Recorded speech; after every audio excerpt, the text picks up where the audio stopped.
I'm Suzie Hudson and I'm the Clinical Director at NADA. And I'm very, very excited to welcome you to this very interesting webinar we're going to be having today on ethical research practices. Before I begin, I'd like to acknowledge the traditional owners of the land of wherever you are today. We here at NADA are sitting on Gadigal land, part of the Eora Nation. And I'd like to pay my respects to elders past, present, and to future generations. We're really privileged today to be exploring ethical practices and processes as it relates to research and evaluation, and having joined us a number of really important people who can share with us some of their thoughts and their experiences and insights into the ways in which we can be considering bringing on board, supporting, building respect with different groups of people and considering the ethical implications of the research and evaluations we do.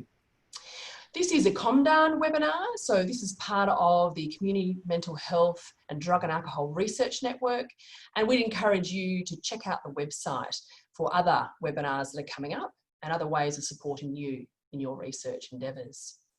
What I'd like to do now is to introduce and welcome all of our wonderful speakers today on our panel. And I'm going to go around, I'm going to let them introduce themselves to you before we get down to some discussion. So I might start with Brandon Bear from ACON. Welcome, Brandon. Thanks, Suzie. My name's Brandon Bear. I'm the manager of the Policy Strategy and Research team at ACON. For those of you who don't know, ACON is New South Wales' largest health service for LGBTI, sexuality and gender diverse people.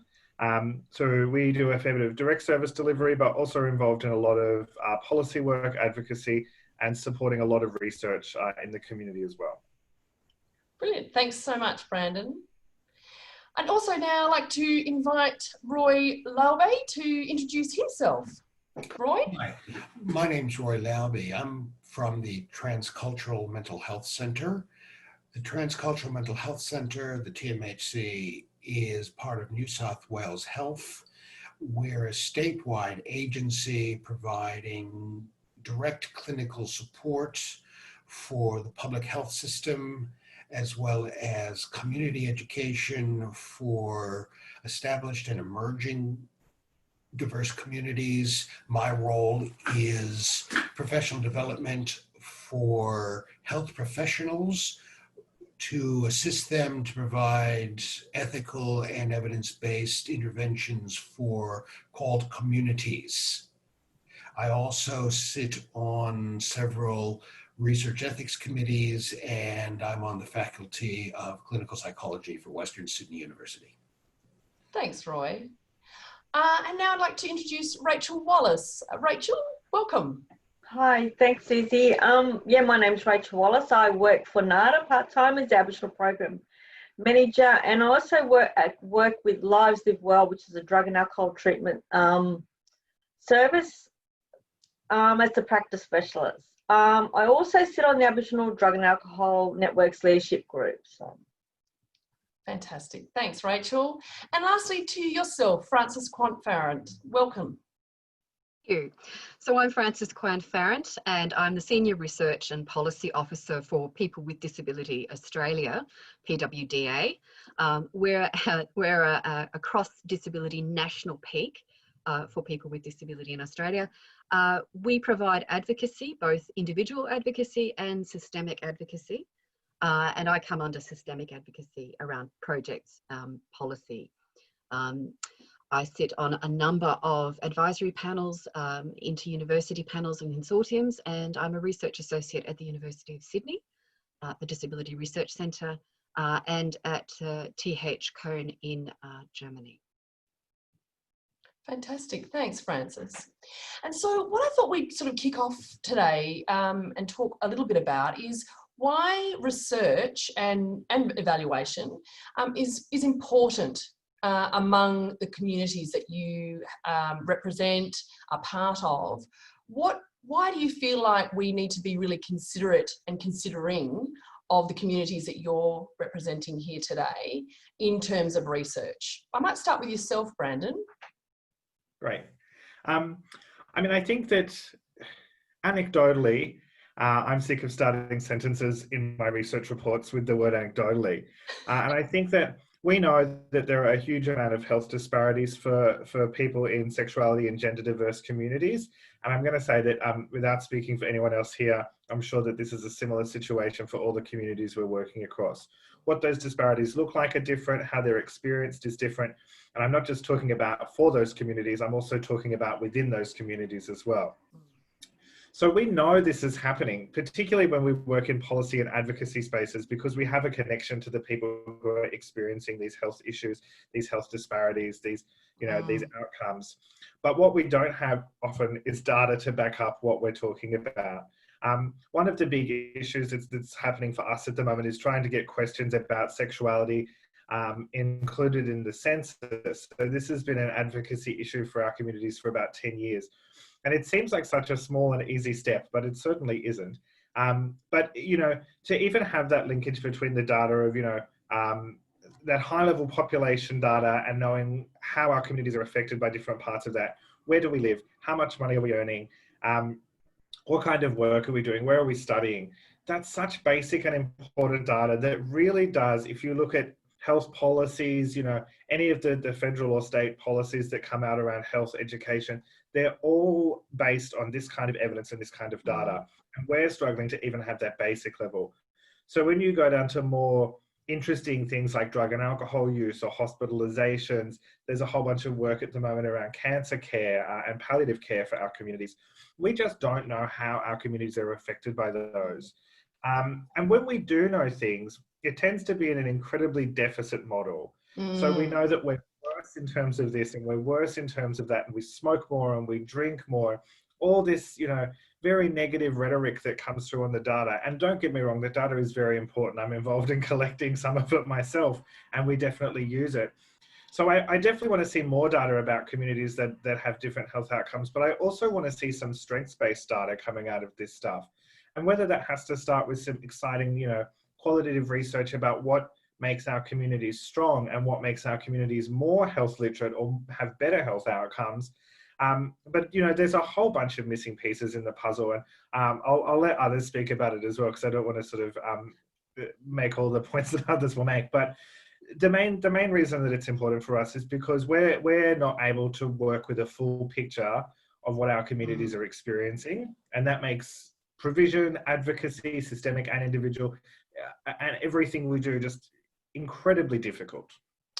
Yeah, I can totally appreciate that, Brandon. And I think that idea of the type of data that's being collected is really significant. Raechel, for a lot of Aboriginal and Torres Strait Islander communities, it's not dissimilar, isn't it? A lot of it is quite negatively oriented, that there's not that balance between what's going on that may well be strengths and positive.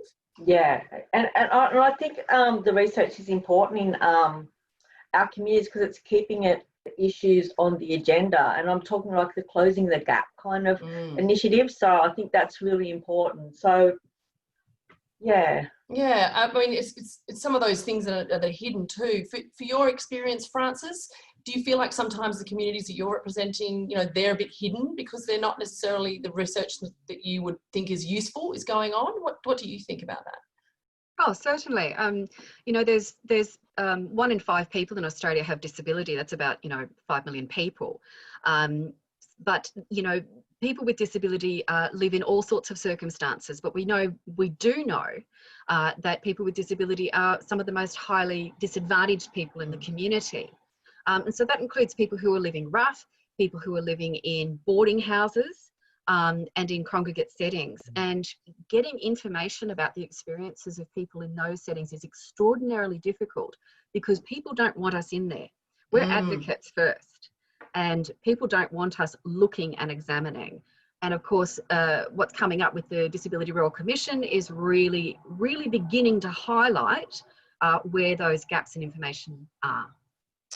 Yeah, I think it's a common experience. Roy, in terms of from a multicultural perspective, or people from different types of culturally and linguistically diverse backgrounds, do you feel like there are some significant gaps here in Australia about knowledge? Well, certainly there's gaps, but we have gaps everywhere in the world of research. But particularly in health research, the principle that is often spoken about but rarely written down is that for the benefits of health research to flow to the entire community has to participate in health research.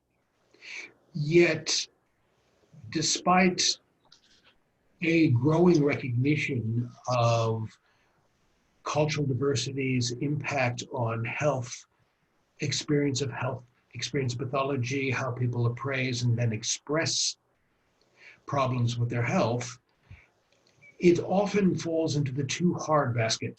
When we look at recruiting and including people who are culturally diverse, not just language, which of course is the first part that people pick up on, but the concept of participation, the concept of consent.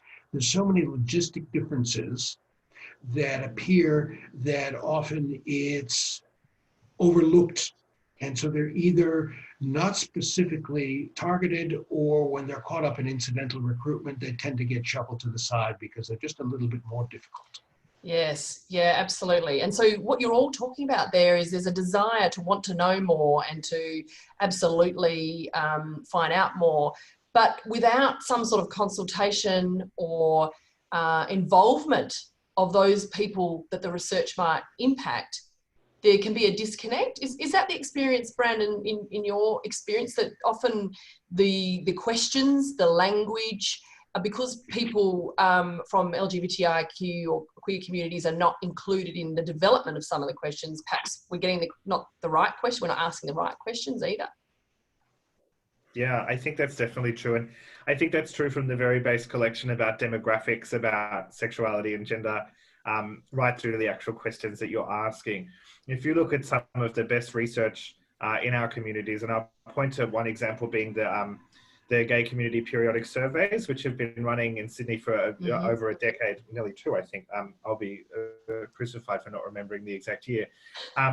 But those questions have had involvement from community for a long time, and they're reflective of the expectations of community, and they're from and about the community that they're working with.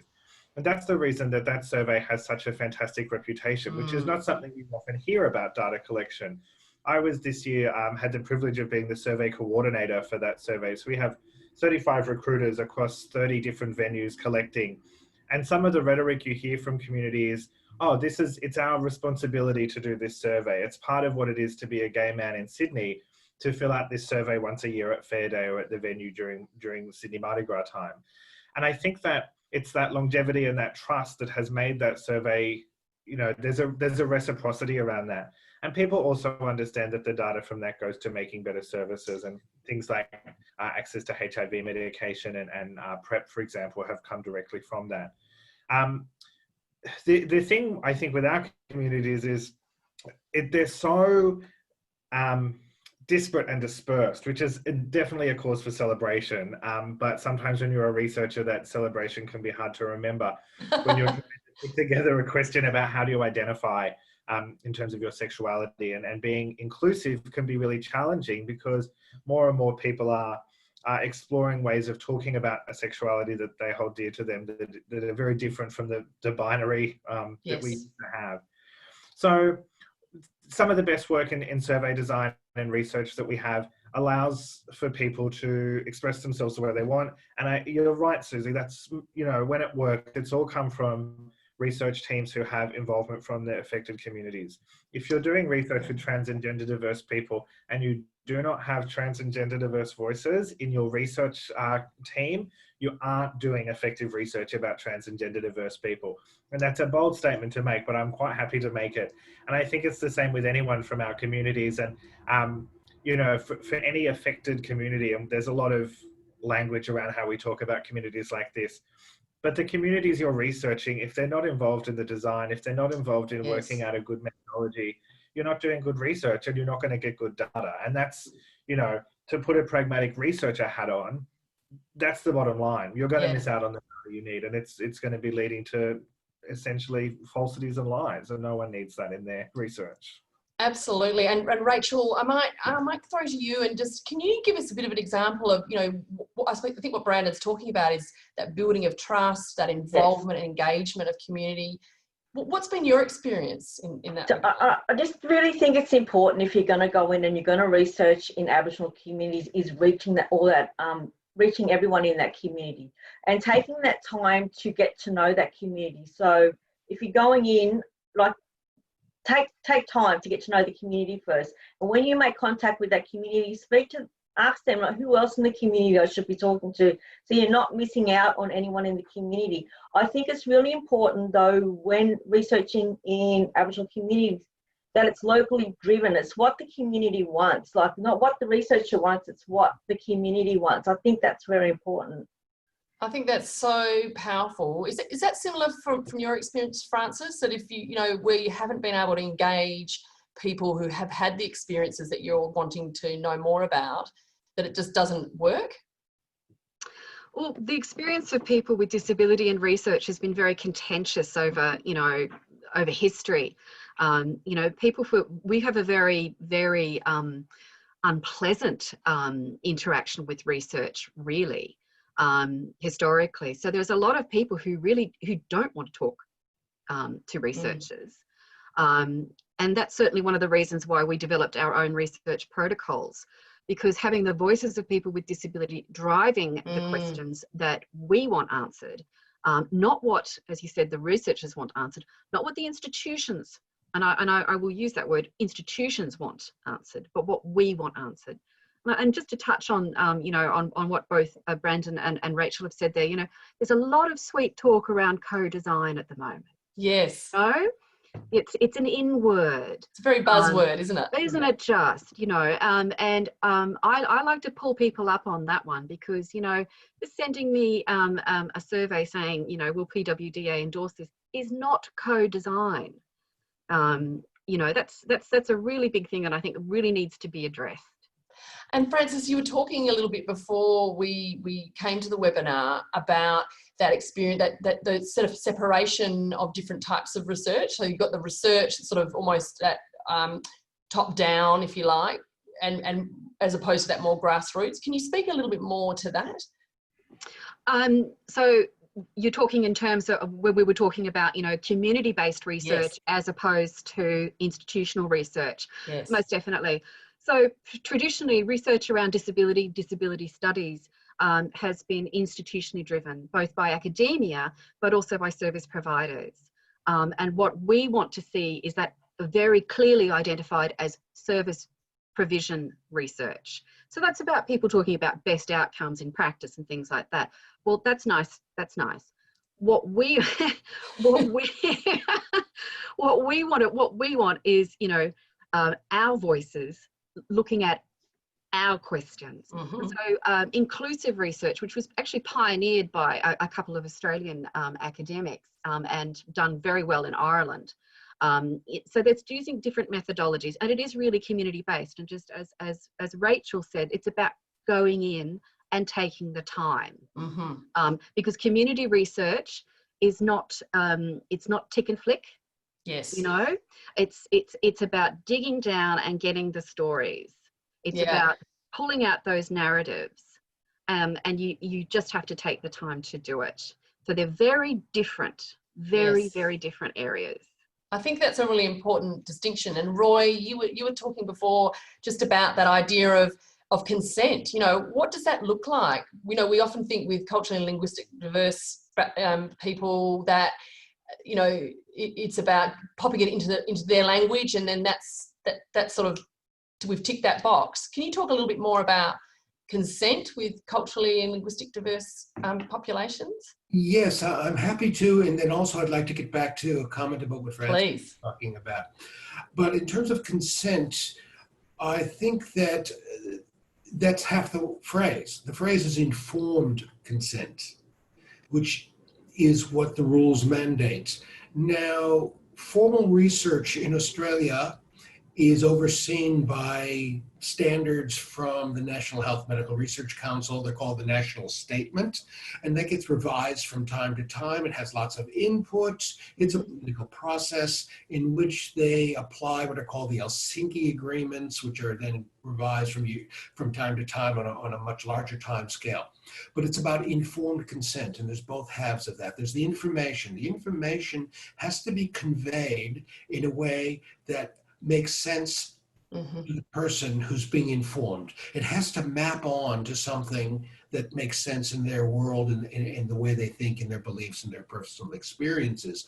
So that may start with language, but that's just the starting point. It has to map on to something that they can say, okay, now I get this. And even if it's not a formal language issue, one of the things we look at in ethics processes is at what education and age level should the language be pitched at.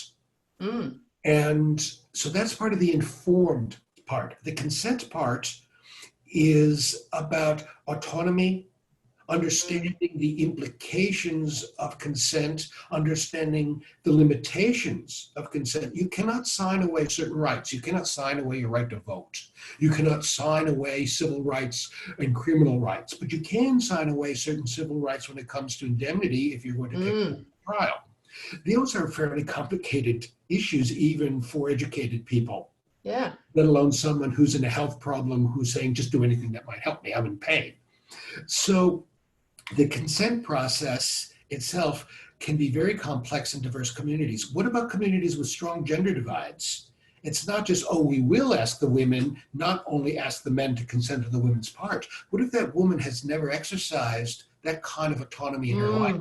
She won't know what to do with it. She will still turn to somebody else. What about age hierarchical communities?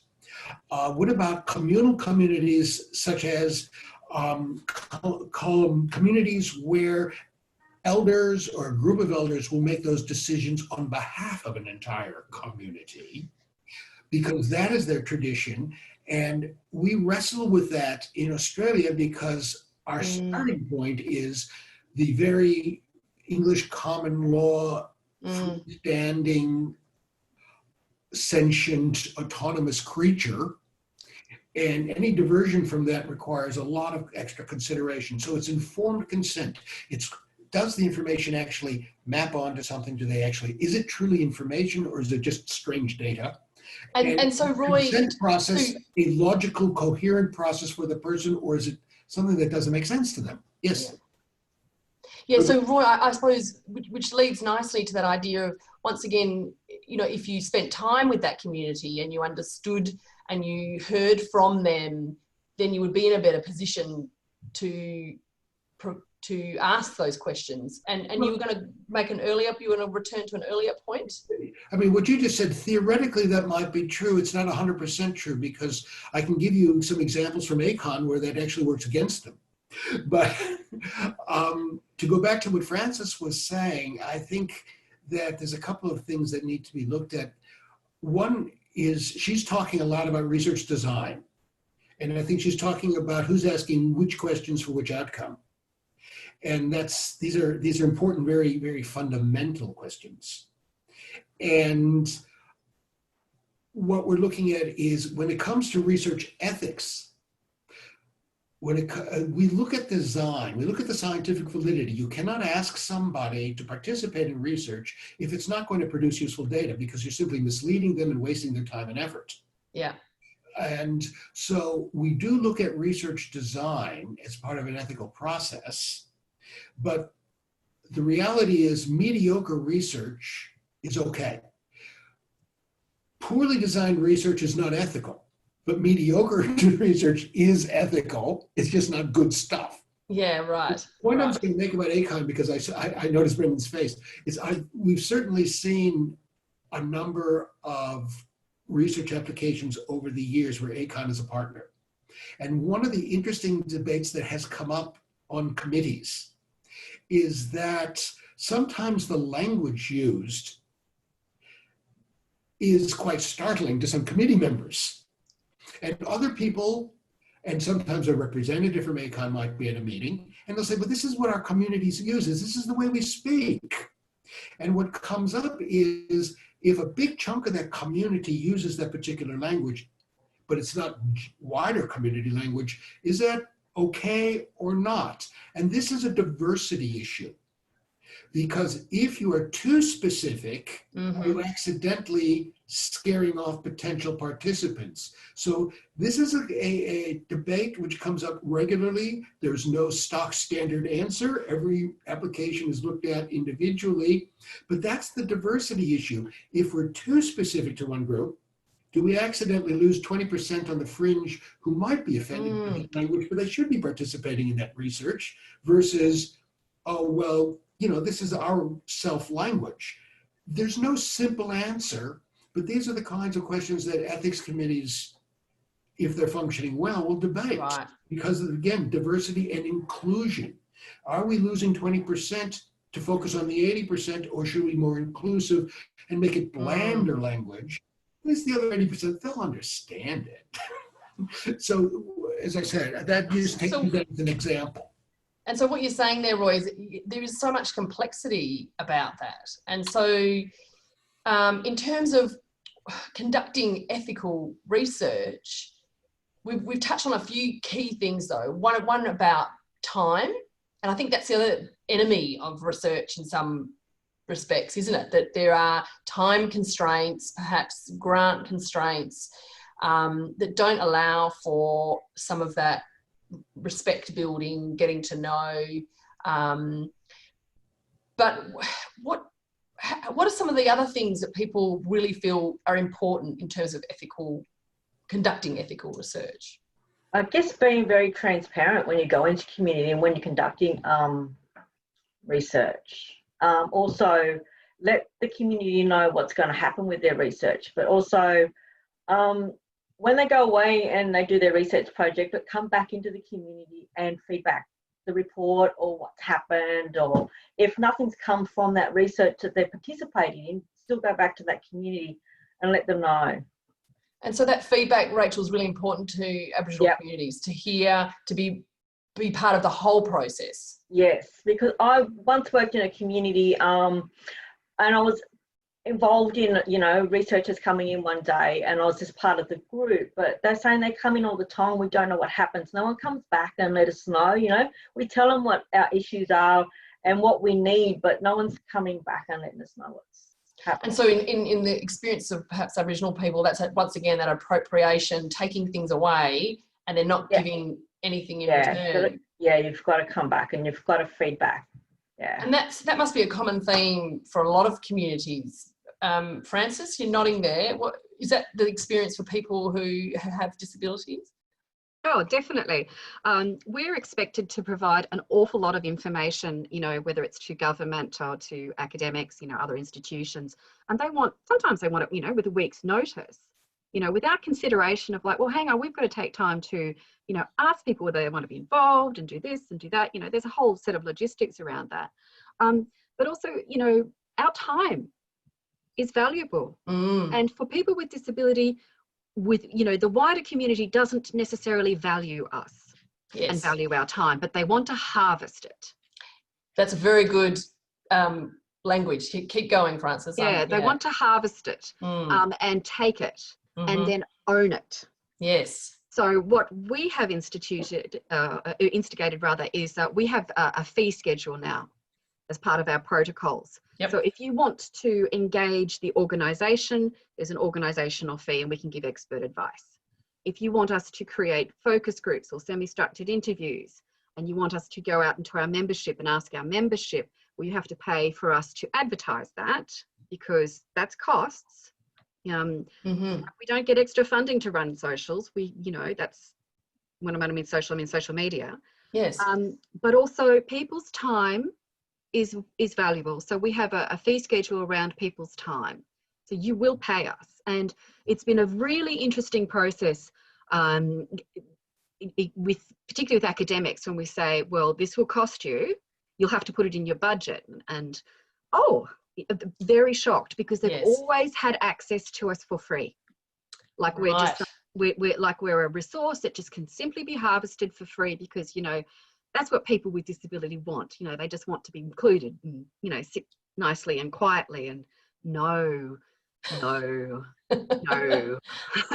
think there's some really good parallels there, Francis, with people who are in treatment, wherever they come from, in terms of whatever brings them to that treatment. There's some real sensitivities around they're there because they have a need and we're providing some treatment to them, but there can be that sort of assumed, well, you're here now, we can now use the data that we're collecting from you because we're providing something to you. So there's that power. I mean, that's that power differential, isn't it? It is a power differential, but also that's a very medical model. And of course, in disability, we talk about the medical model and we talk about the social model. Yes. But now we're also progressing into the human rights model.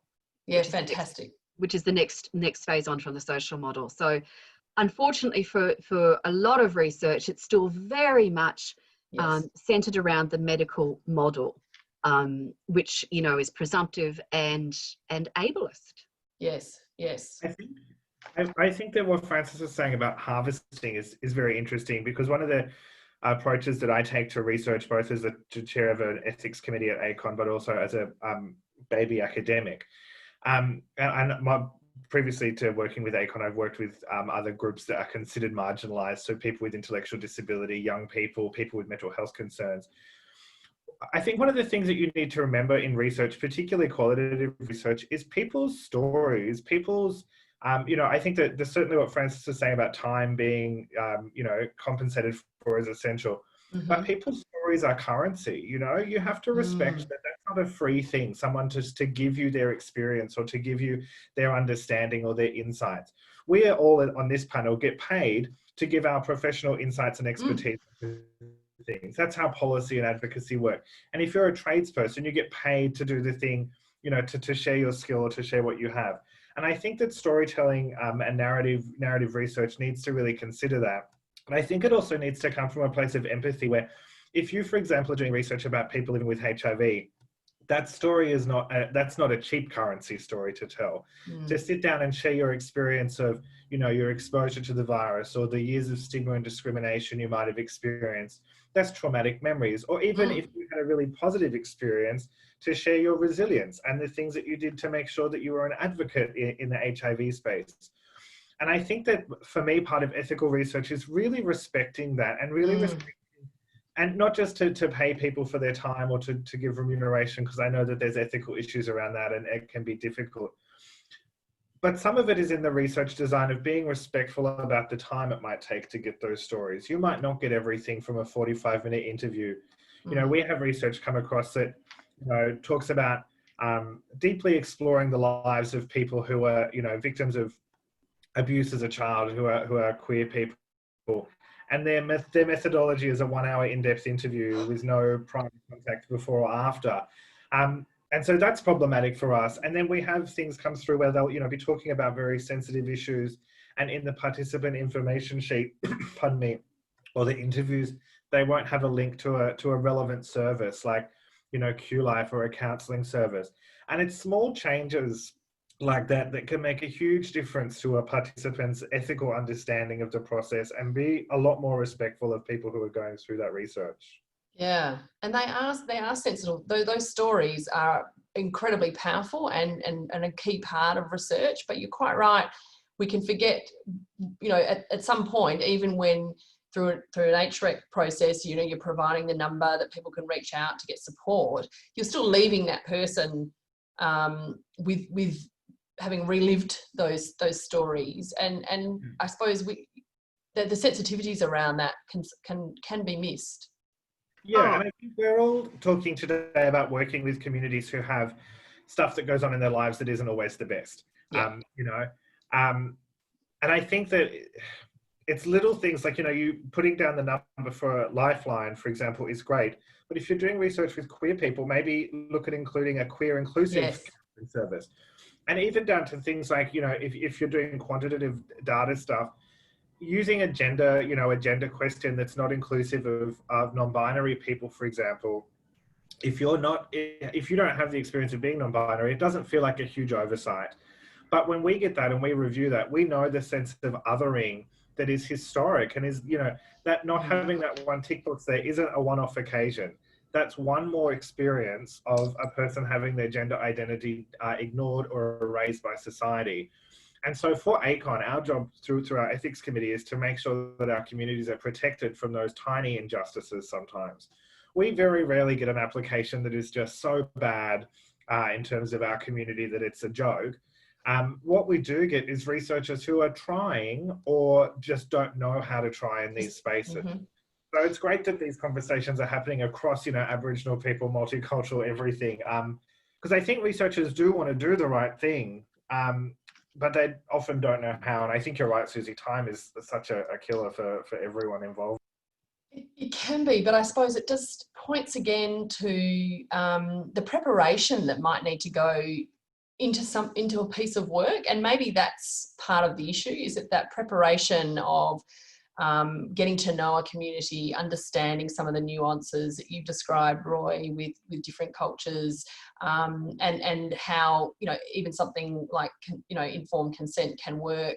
Is the onus, though, is on the person conducting the research to take that time, I think is what everybody is saying, and that the respect is essential in actually coming through with something that could be useful, provide useful insights at a community level, but also maybe lead to some changes. And as you were saying there, Raechel, too, about, you know, that it's actually something worthwhile that could benefit the community, and that they've had some guidance in what you've been exploring.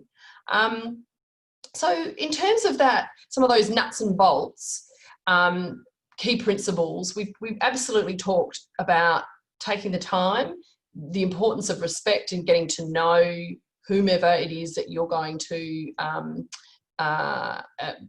be part of research. The co-design, as you were saying, Francis, is not this ticker box exercise. It's really engaging, involving people and taking the time to be with them.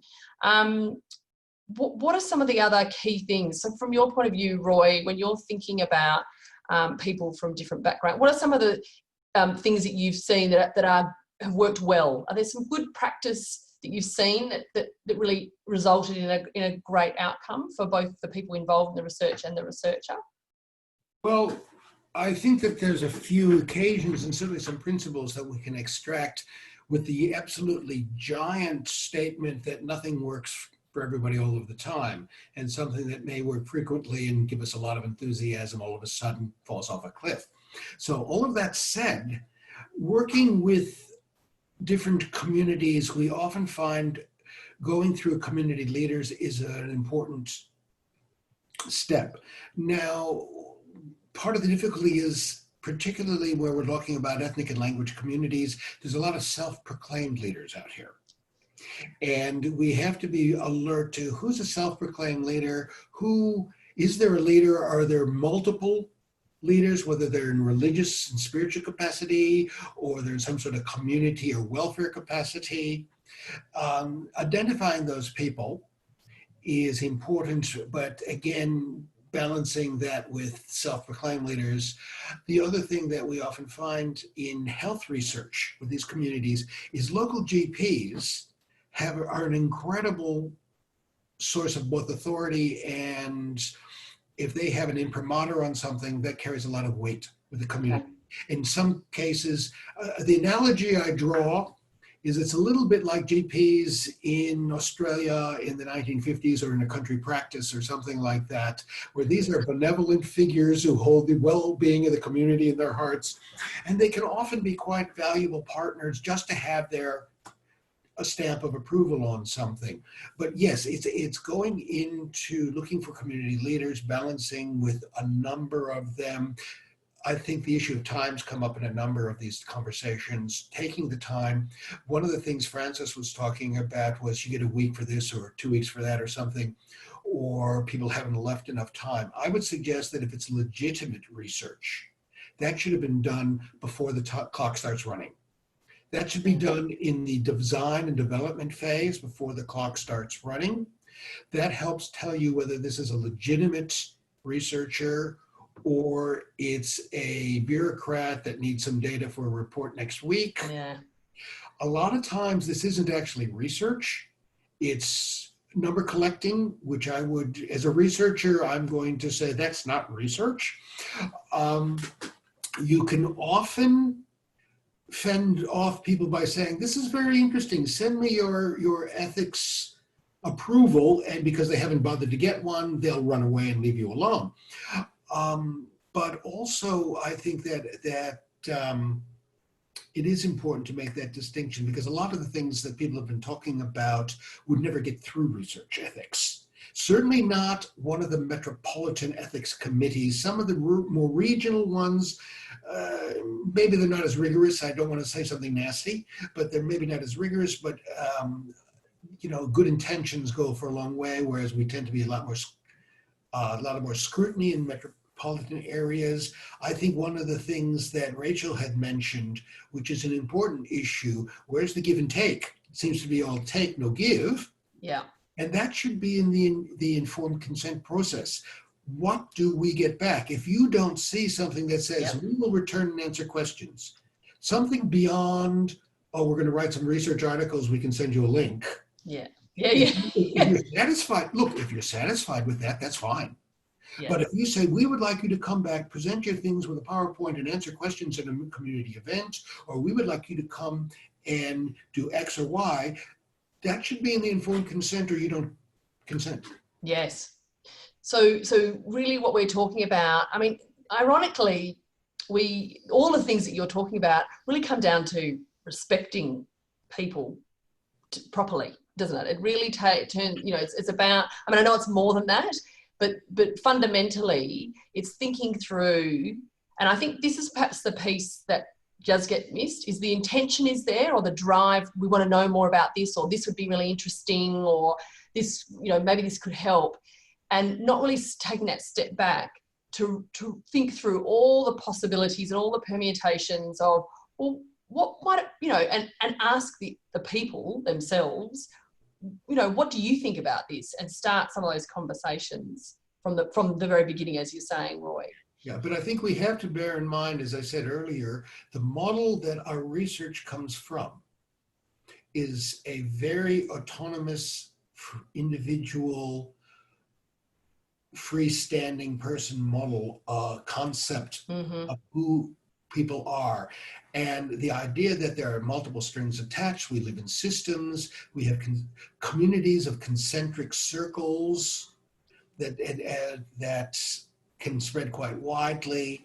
Those ideas are understood today if they're presented to research ethics bodies.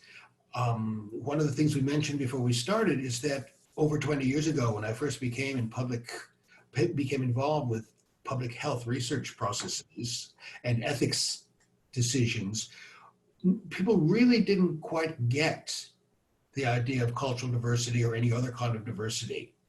Yeah. And now I would say that if this is mentioned in committee meetings, people understand it. They still need to be led by the hand and have things explained, but they're not resistant, or it's not foreign to them the way it once was, but it's still not an automatic consideration.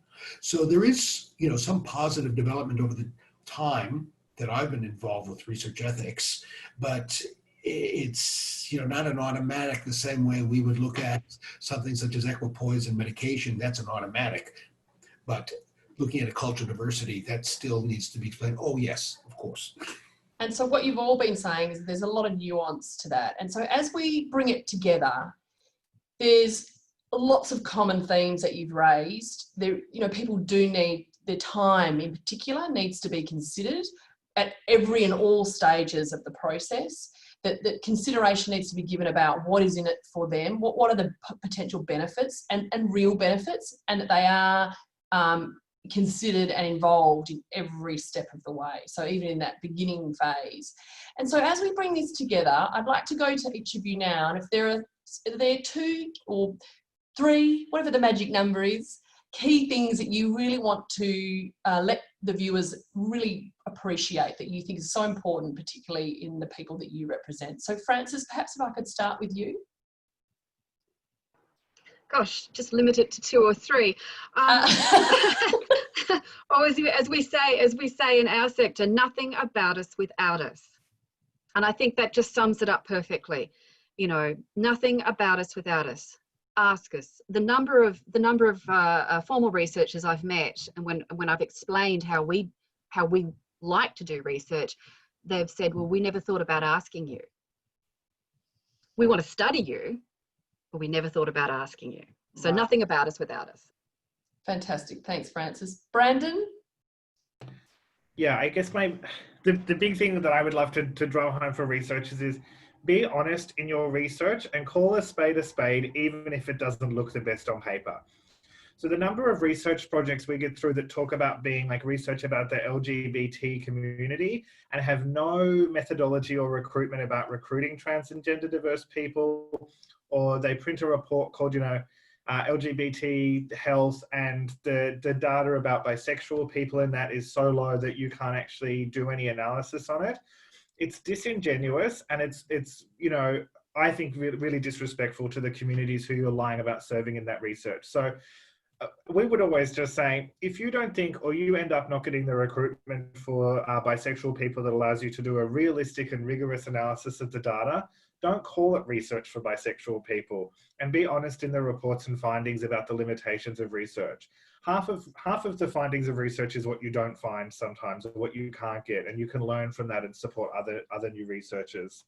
The other thing that I would say is, my motto for research is disaggregate where you can. If you're doing mainstream research, ask about sexuality, because we just don't know enough about our communities. If you honestly think like that, we are everywhere. There are queer people all around doing every single thing. We're in churches, we're in hospitals, we're everywhere. So there's probably enough data to make some decent, to get some decent findings about parts of our community. So if you can do that, do it, because it's super helpful. And then no matter whether it's mainstream research or research about us, as Roy was saying, share it. We invite every single bit of research that comes to our ethics committee is invited to give a research presentation to ACON staff and our partners. And it's incredibly helpful to see what that research has brought about, and people get to ask questions and interact with the researcher and question their work. Academics are not infallible, they're not gods. They're doing a service for us, and I think that's how we need to frame research. You mentioned before, Suzie, like the key question for researchers being, we want to know this, and I think that's flawed thinking. The questions when it comes to our community are, what do people with disability want to know about the society they live in? What do queer people want to know about the health outcomes that they experience? And I think reframing that is probably maybe a pipe dream, but a good start to more ethical research. Thank you, Brandon. I think that's really helpful. Roy, for you, are there key things that you really want to leave people to ponder? Well, I think where we started, that for the benefits of research to flow to the entire community has to participate in research, and that includes culturally and linguistically diverse members of the community. One of the things we have to remember is that culture is not about funny food and folk dancing. Culture is about beliefs that guide our values, our decisions. It's the automatic taken for granted worlds that we think everybody shares until something hits us in the head. And culture does not stop with somebody's language that they came to Australia with. It may be the parents and even the grandparents' culture, which goes to the second, even to the third generation. And our research that we've been doing over the years strongly indicates that if you live in a household where at least one or two people prefer to speak a language other than English, not just their only language, but maybe that's what they prefer, or maybe it's a grandparent who only speaks that other language. Their children, their grandchildren speak English as their first language. But if you live in that household, there's a strong probability that your beliefs about illness, wellness, and treatment, particularly mental wellness, mental illness, and its treatment, will be very strongly influenced by those more traditional beliefs from that particular cultural community. And when you think about the second to the third generation and the amount of families that have somebody who speaks a language other than English as their preferred language in the home, which we know is over 40% in parts of Sydney, approximately 30% of households in New South Wales have somebody who speaks a language other than English as their preferred language every day. The beliefs of those people about mental wellness, mental illness, and its treatment will not be the same as the beliefs of the people who set up our systems. Yeah. That translates into how do we know that? Because we've done long, painstaking research, particularly focused on those people, and asked them the right questions because they told us the questions before we framed the questions. Yes. Yes. So it's do your research and remember that the starting point, the presumptions, the taken for granteds are not shared universally between the people who draw up the systems and the people who enact the collection of data and whose data is being collected. Thanks. Thank you, Roy. And to you, Raechel, what are some of the key things for you? I think just ensuring that you're reaching as much of the community as you can, giving people the opportunity to participate.